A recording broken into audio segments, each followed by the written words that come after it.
So hello everyone and welcome to EcoResolution interviews. Today I am honoured to be joined by the incredible Lyla June Johnston.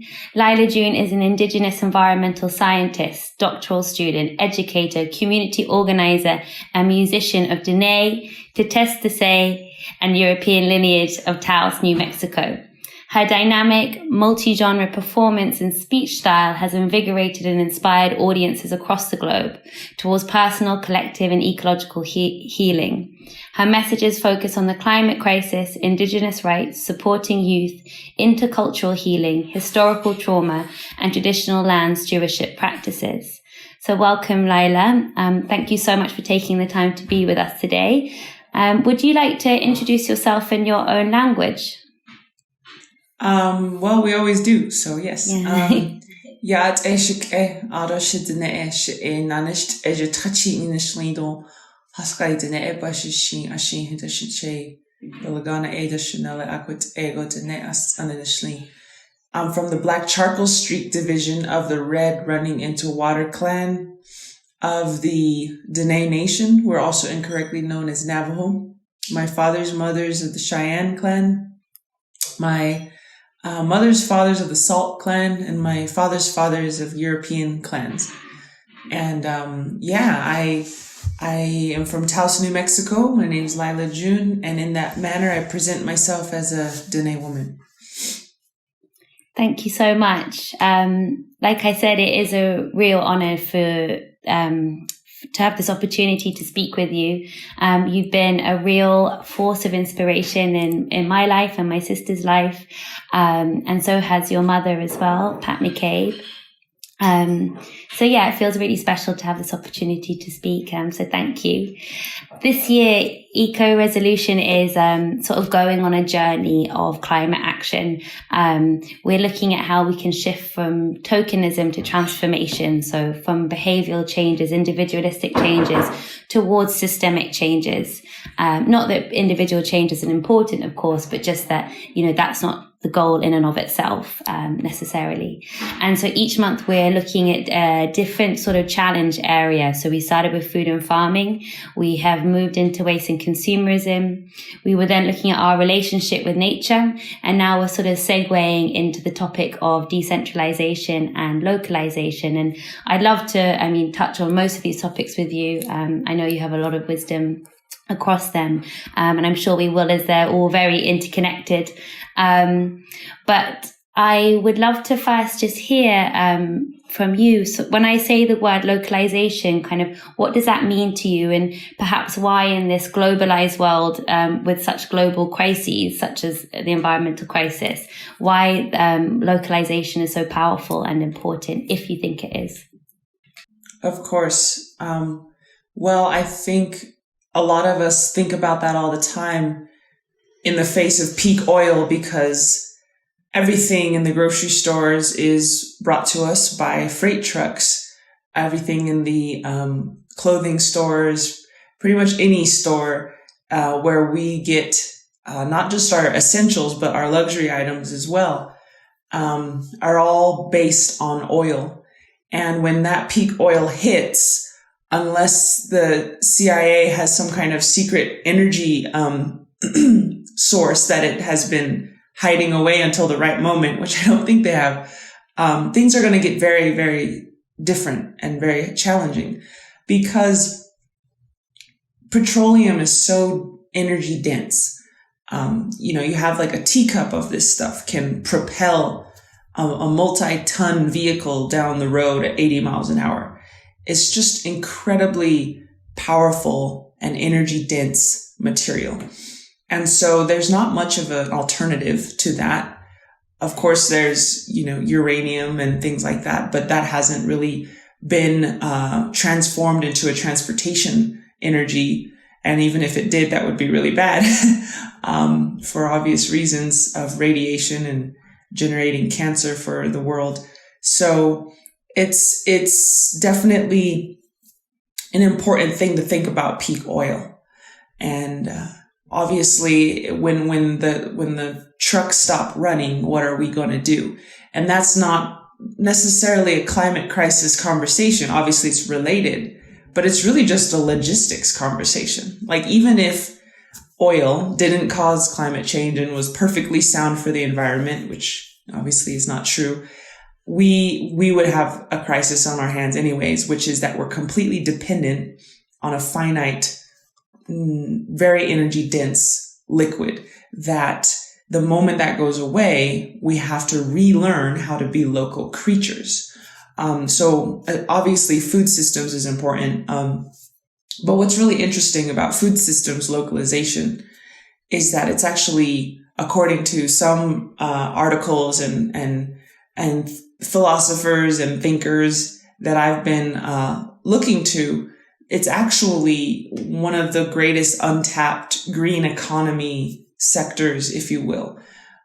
Northeastern Ohio regional project, they looked at localizing just 25% of their food systems. Not even the whole thing, but just 25%. And it generated tens of thousands of jobs, millions of revenue, and in tax revenue, etc. And so this isn't just in capitalistic Western English lenses of, jobs and revenue and taxes, but in a real life sense, in a more concrete, less abstract sense, it is clearly much more dependable to have your own food growing around you. And so that's something that I think people don't understand either. It's not just about saving the environment. It also has an economic element to it where we're actually going to be a lot more healthy when we can depend locally. And of course, in the US context, the government subsidizes certain industries such as corporate agriculture. And so it seems as if these localized food systems are not as efficient, but that's just because they're not receiving the subsidies. It's these other things that are receiving the subsidies. So that's something to think about. But one last thing I'll say is that one time I was getting on an airplane and my elder said, "Oh no, I'm going to go put some tobacco down for you." And I said, "Why are you putting tobacco down for me?" And he said, "Well, human beings were not supposed to be up there. If we were supposed to be up there, Creator would have given us wings. If we were supposed to be up there, we would have had jetpacks on our shoes." He said, "But Creator didn't make us that way. Creator put us on the ground like this with our chevre legs, and these legs are what carry us." And so that was really striking to me, because he was saying that if you go up there, if you break what Creator has made and you kind of disrespect or take for granted all that you already have, you will sort of get into a position where you're disrespecting the spirits in the sky and etc. And that might be far-fetched for many listeners, or maybe not, but I really take that to heart, what he said. And it made me realize that we were designed to be local creatures. And therefore, according to a lot of Native philosophy, if you go against your own design, there are always negative consequences. Yeah, thank you so much for that, and for really bringing in food and farming, which is such a sort of a huge opportunity and currently a challenge as well. But that we can really see how localization can play a really fundamental role in order to sort of address some of the challenges that we currently face with the food and farming industry, and about bringing sort of power and agency back into individuals and back into communities, and to really practice being in a better relationship with the land, with your local land. And yeah, I feel that our current food system is sort of a manifestation of how disconnected we are from nature, from where things come from. I mean, one thing that you eat can have, tens or hundreds of different ingredients and chemicals in it and come from all over the world. And it's just this one thing that you consume really mindlessly without thinking. But yeah, I think that the food and farming is such an incredibly tangible and profound way for us to look at how we come to relate to the world, and how we can kind of, it's a bit of a cliche maybe to say now, but, think global, but act local, and do so with the understanding of like more of a global family, and the repercussions of our actions.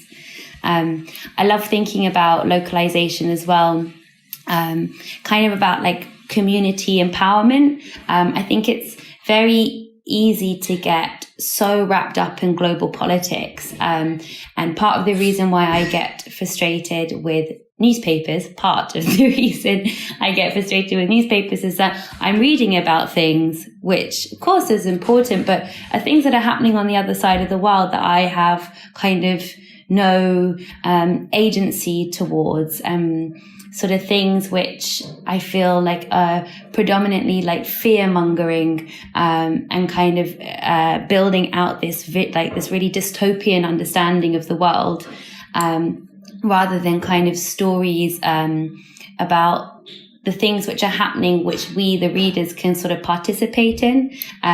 For example, if the newspapers and media were to speak more about climate change and climate justice and the environmental crisis that we're facing, it would probably empower people to take action more. But I'm digressing a little bit. I think what I'm trying to say is that thinking about localization, as a means of localizing our ability to create positive change, and rather than becoming so overwhelmed with like the huge global crises which are in front of us, and really kind of stepping out our front door and seeing what's happening in our local community and seeing how we can step up in order to be there for our community and kind of start to create change there. And you're a community organizer, so I was wondering if you could speak to that a little bit, and about how you started to get involved with your community. Yeah, well, centralized government is all about empowering the few. They might tell you otherwise, but in most cases, there is a hidden motive. And it's also about creating an illusion of powerlessness, like you're saying. For instance, my nation, the Diné nation or Navajo nation, we never had a centralized government. And in the mid 1900s, we got a president and similar to Congress, like a council chambers. And in this time, we had the American government impose a centralized government system on our people. And so this was really hard on our people because it actually created a hand to shake between us and the federal government for uranium, coal, oil, and fracking, and now helium, and all kinds of stuff that they're harvesting from our reservation. So you couldn't do that before because we didn't have a centralized government. There was so many leaders. There were so many decentralized units of decision making all throughout the desert. And we have a huge homeland, just one of the largest homelands of any native nation. And so when you have so many different family units, and we have the clan system, and the mothers are the leaders, right? The women, we've always been a matriarchal society. So there's that element too. You have a decentralized decision making, and you have the women being honored as the life bearers, and therefore perhaps we should follow their lead as, if we put them in the lead, we put life in the lead, is sort of the idea. And but once the American government wanted to harvest coal, and all these industries wanted to harvest oil and uranium for the Cold War, all of that was mined from our homelands. Once they wanted to do that, they didn't have a way to do it. There was nobody to sign a document, right? Because we all owned it collectively, and no one person could say, here, have this entire uranium field. Or here, have all the coal in this huge, I forget how large it is. It's the size of West Virginia. For those of you who know how big West Virginia is. But, so that's one thing. Another thing is, it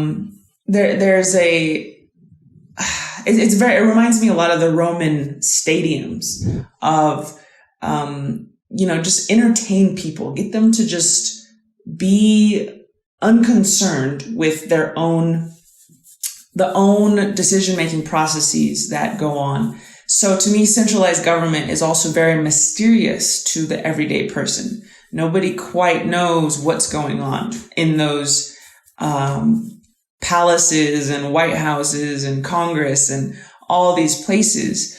And sort of like, well, we make the sausage and it comes out and you use it, but you don't need to know how it's made, And so when I was running for office here in Santa Fe, I was really advocating a grassroots policy decision creation, so that you have a lot of meetings with people and ask them, how do you want this to look? How do you think this should be?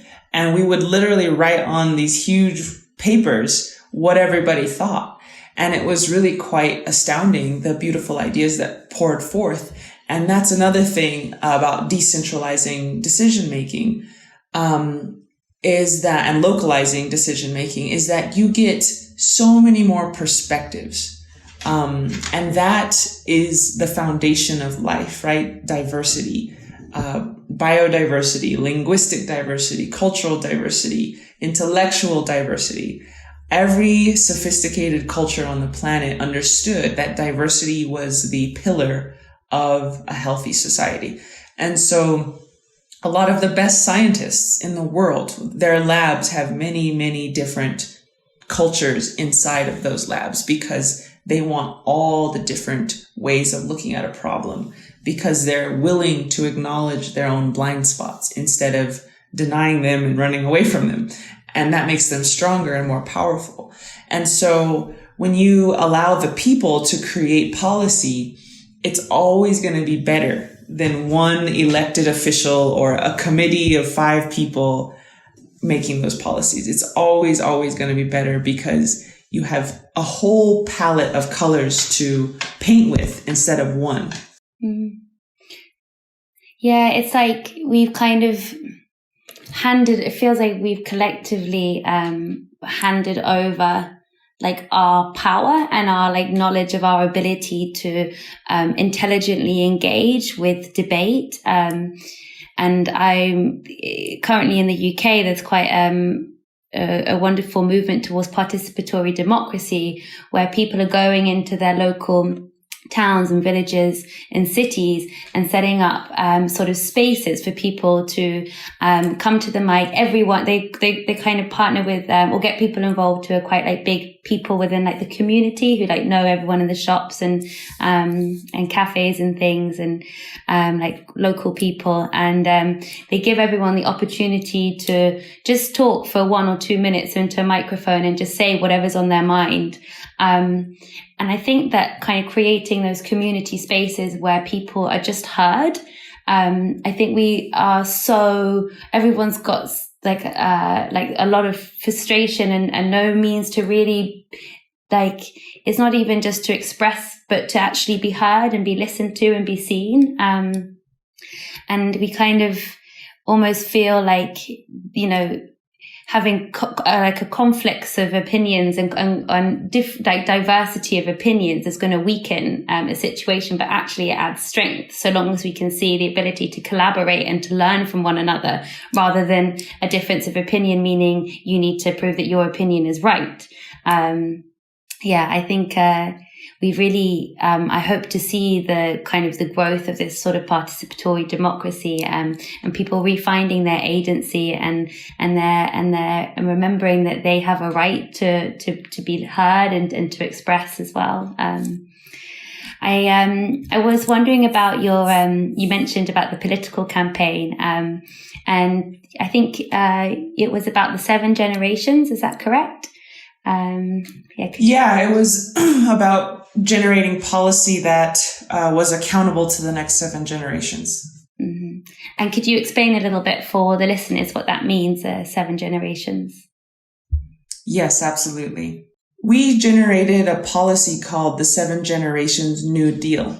And that is a policy that is a 7-point plan that not only has principles and values, but also has action items that various government agencies can actually pursue. And it's really centered around Indigenous science and environmental justice. So really bringing Indigenous peoples to positions of leadership within our policy creation, and also really making sure that we stop marginalizing and sacrificing communities of color, etc. And you can actually learn about it at it's called the 7 Generations New Deal, obviously inspired by the Green New Deal and all that. But it's at sgnd.info.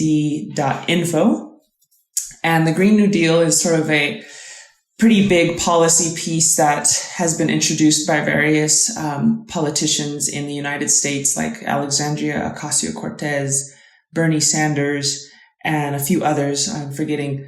And this policy is great. And at the same time, it doesn't include Indigenous peoples at all. It's very focused on economy and economic revamping and climate change, of course, climate crisis. But it also doesn't really have any firm action steps. It's more of a philosophical, the principles. And I know that they're working on the second draft or the second companion to it, which is has a little more specific action items. But this has my 7 Generations New Deal was created with community in consultation with elders and environmental scientists from both Indigenous worlds and Western worlds to create this 7 Generations New Deal. So yeah, we're really excited about it, and we're just pushing it out now. There was a documentary that was just released about my 7-day fast on the Capitol steps, where I just fasted and prayed and gathered people together for 7 days on the Capitol steps right there. And that was pretty crazy. And that was beautiful. And so that is called A Future Ancestor. And was released on Facebook, on my Facebook page a few days ago. So we're sort of trying to push out the 7 Generations New Deal through the film and through the website. And I can give you a little more on details on those 7 points, but really, because I didn't win the election, which is a whole other story of how I was pretty much sabotaged by a lot of different forces. We at least wanted the policy to live on and to keep making the rounds. So, yeah. Wow, that sounds incredible. I'd love to hear a little bit more about your perspective on intercultural collaboration and intercultural communication, and also healing, which I know is a big part of the work that you do. Well, yeah. I think the easiest way to sum it up is we are smack dab in the middle of a confluence of cycles of violence. And supremacism, the idea that white people are supreme to others, the idea that men are supreme to women, the idea that humans are supreme to nature. As my friend Dr. Rupa Marya says, supremacism is the vehicle through which these cycles of violence are perpetuated. And so in the United States, at first glance, it looks like white people are just being really mean to people of color, which is true by and large, sometimes very consciously and sometimes very strangely unconsciously.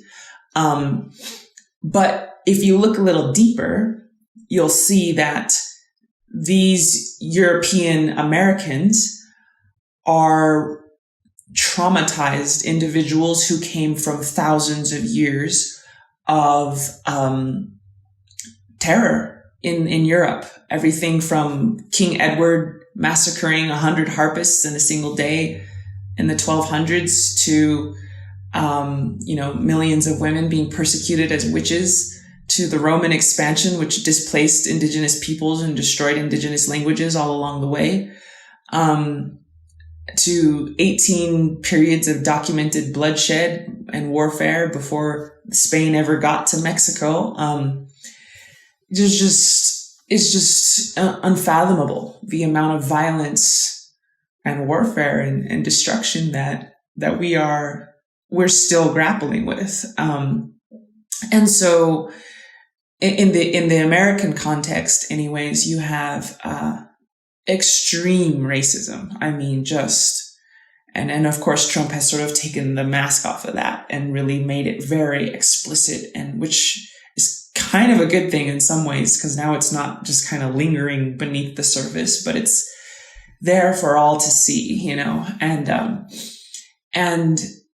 that obviously creates pain for Indigenous peoples and African Americans.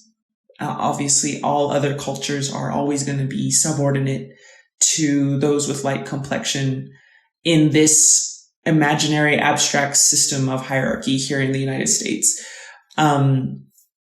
But Indigenous peoples and African Americans obviously suffered these really intense pains here.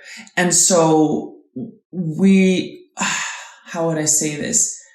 In order to get to a pluralistic society where Indigenous peoples have a voice, African Americans have a voice, Asian Americans have a voice, Indian Americans, any of the folks who somehow end up on this land, you know, I hesitate to even use the word America because it's founded in, you know, Amerigo Vespucci, who was searching for slaves and gold. And it's a illegitimate military occupation of Indigenous lands. You know, we are in order to get to a pluralistic society, it's not as simple as getting a Native person and an African American person and a European American person all at the same table and they create something. Like, that is good.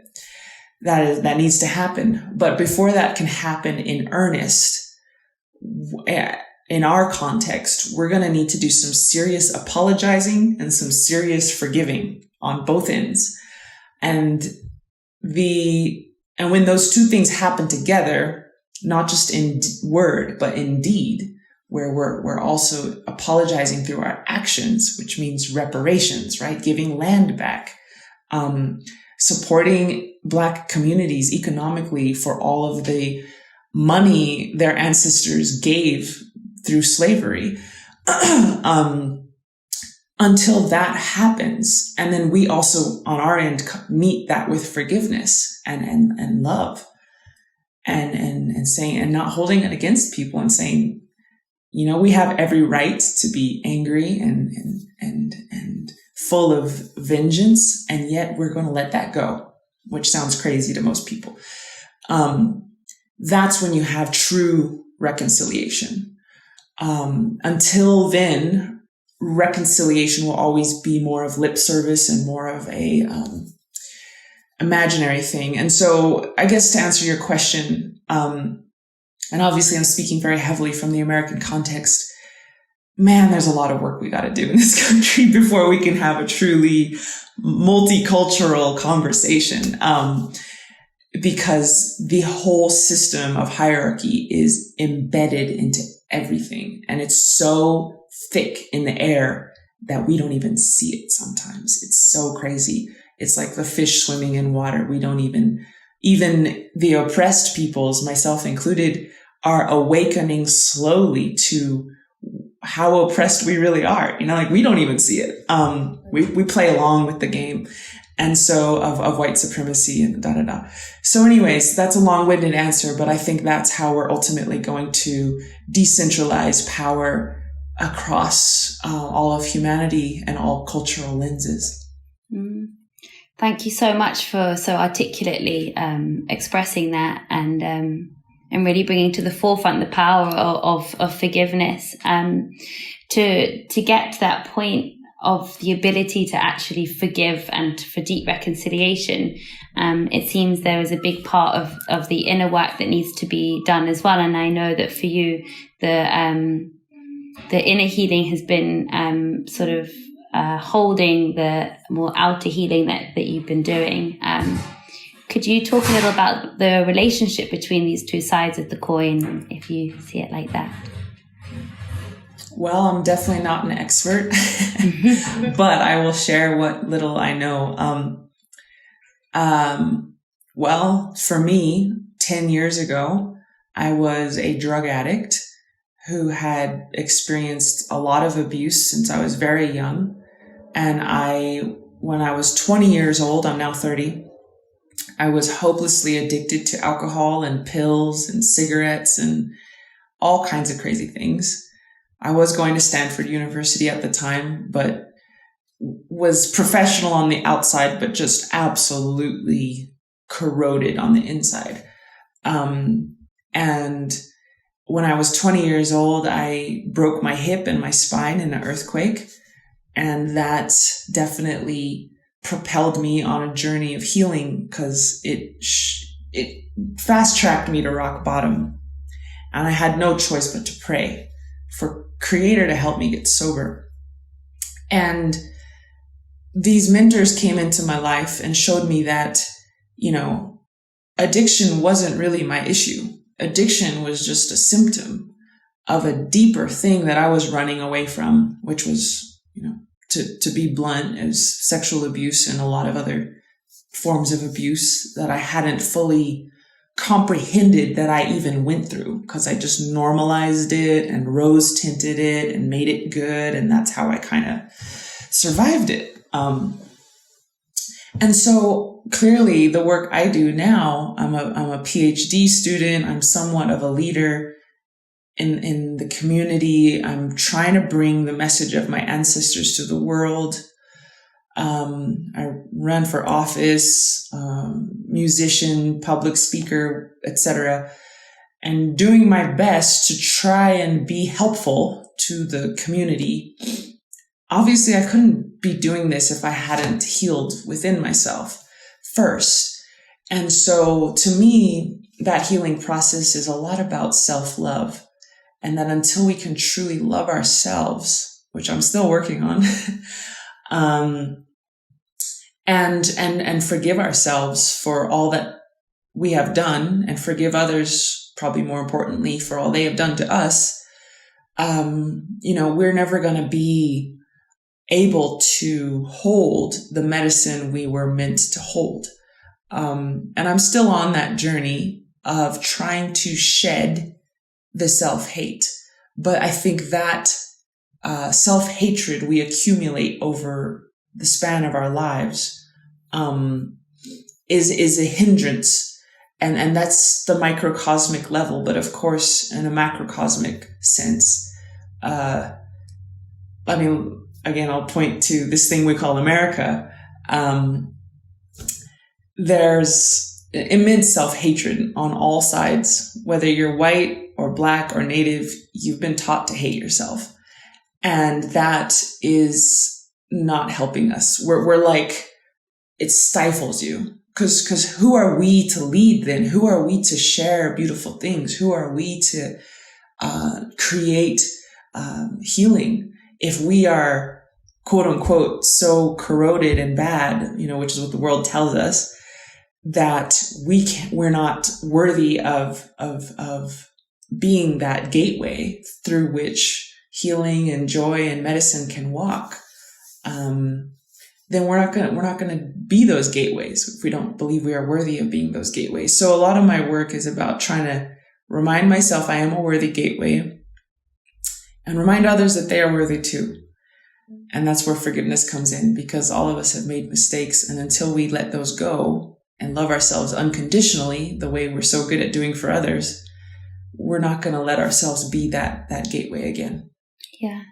Wow. Thank you. I think, sometimes to understand how deeply interrelated our own, the healing of our own inner lives and the healing of our outer lives is, can seem in one way overwhelming. You think you've got two big things to be doing. But I think there's also the other side, which is that it's so deeply empowering, because it's whatever, you're creating harmony and forgiveness of on the inside, you're kind of then, so too creating that on the outside of yourself as well, because I feel like the way that we treat the world and others is kind of a reflection of how we're treating ourselves, and vice versa.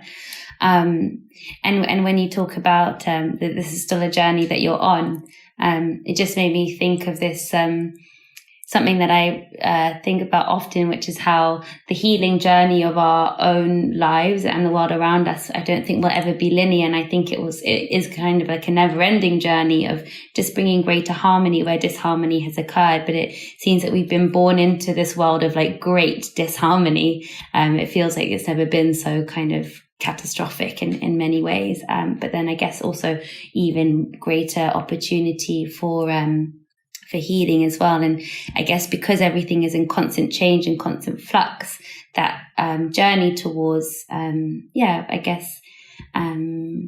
bringing love to where there was no love before is going to be a never-ending process, and kind of like this spiral, hopefully upwards, where we see the same parts of ourselves that we thought we'd healed. I don't know if that makes sense. I'm aware of the time and of your time. And I don't want to keep you too much longer, but I did want to ask, EcoResolution's sort of aim is to enable people to step up rather than shut down in the face of our climate and ecological crisis. And I wanted to know what message do you feel for young people is so important for our global audience? Kind of what catalyzed you and what really holds you and sustains you in the transformative action that you take? One time an elder told me, we're not asking you to be perfect, Lyla. We're just asking you to try. And that really opened up a lot for me. Every day it does. Because it's about once you tried, you've already won, in a sense, because you denied the temptation of apathy. You denied the temptation of denial. You denied the temptation of not trying because you're afraid of failure. And so when we try, we are already winning. And then that's a thing that is hard for Western society to wrap their head around, because we're very outcome oriented. What matters to us is what the outcome is, and who cares how we get there, as long as we get to the goal. For a lot of Indigenous cultures, we're more process oriented. The way in which you get there is actually more important than where you end up. And so with Standing Rock, for example, some might say we lost because the pipeline went in the ground. But according to some of the elders, we won because the way we fought was impeccable throughout the whole time. We never lifted a gun. We were acting in complete prayer, and we were acting with love in our hearts for the thing we were fighting for and the thing we were fighting against as well. And so, we won that. Not to say there isn't huge consequences to the pipeline going in the ground, but if you, for instance, would have shot down the CEO of that pipeline company and killed him, and then the pipeline didn't go in the ground, to us, that's not a victory. You actually lost because the way in which you fought was not close to your heart as a human being. And so, similarly with the climate crisis, it's the way we fight that's going to matter. Are we fighting in a way that honors communities that have been excluded? Are we fighting in a way that doesn't give up? Are we going to try every possible avenue we can, or that we know how to? Are we going to pray to understand other avenues? Are we going to pray, period? To us, that's very important. To call upon that force that knows how to help, but needs permission to help, because it's free will based. They won't help us unless we give them permission to help us.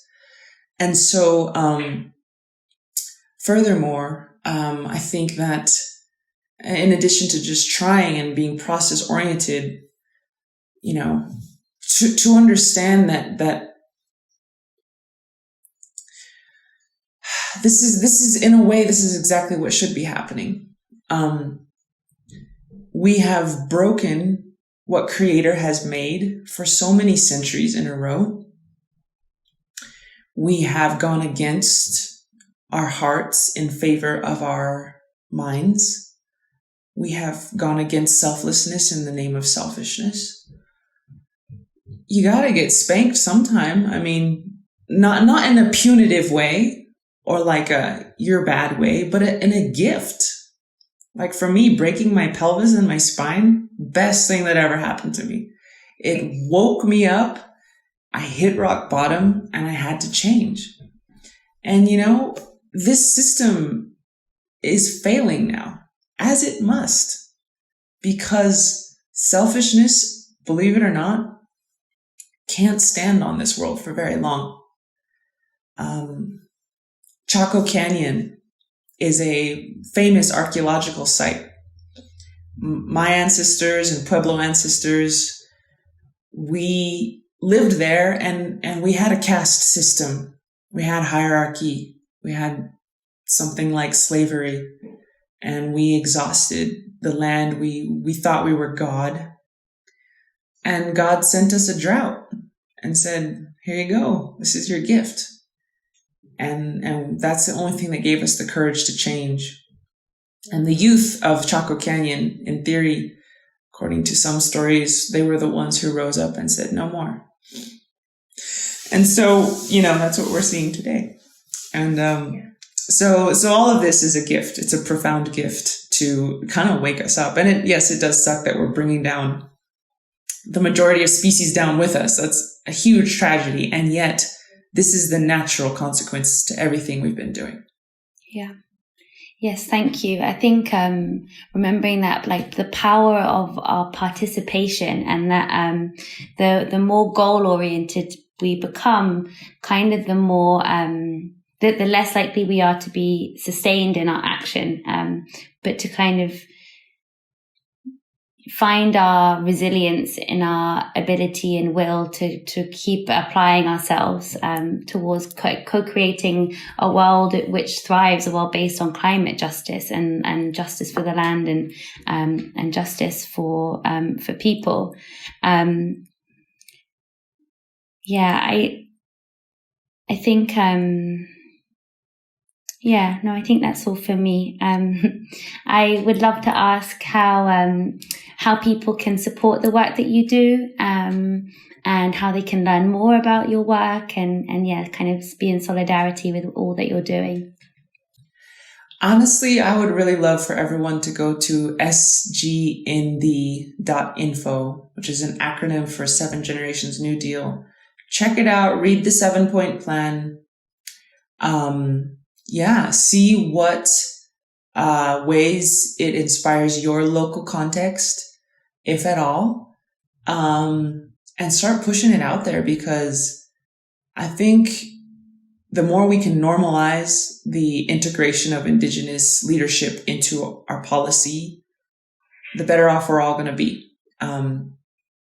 Indigenous peoples hold tenure over about 20% of Earth's land and oversee 80% of the world's biodiversity, according to a recent UN report. And so we know what we're doing, apparently. So bring us into the fold, or even come into our fold, or both. I think there's a lot of different things. If you Google Lyla June, you'll find all kinds of stuff. But I think that's the biggest way right now that I would like people to support, is to take a look at that and share it or integrate it if you can. Wonderful. Well, we'll add that to our website and to the video on YouTube. Just thank you so much for all the inspiring work that you do, for your strong message of the power of love and forgiveness within change making, and of engaging our communities and our own healing journey in order to kind of confront, sounds aggressive word to use, but to see clearly the world around us, and participate with the world. So yes, so thank you so much. You're welcome. And don't forget the apology part too. The apology with words and actions. That's going to help everything flow so much faster. But yes, you're so welcome. And our prayers are with you. And thanks for your time. And I hope that this helps a lot of people. Thank you.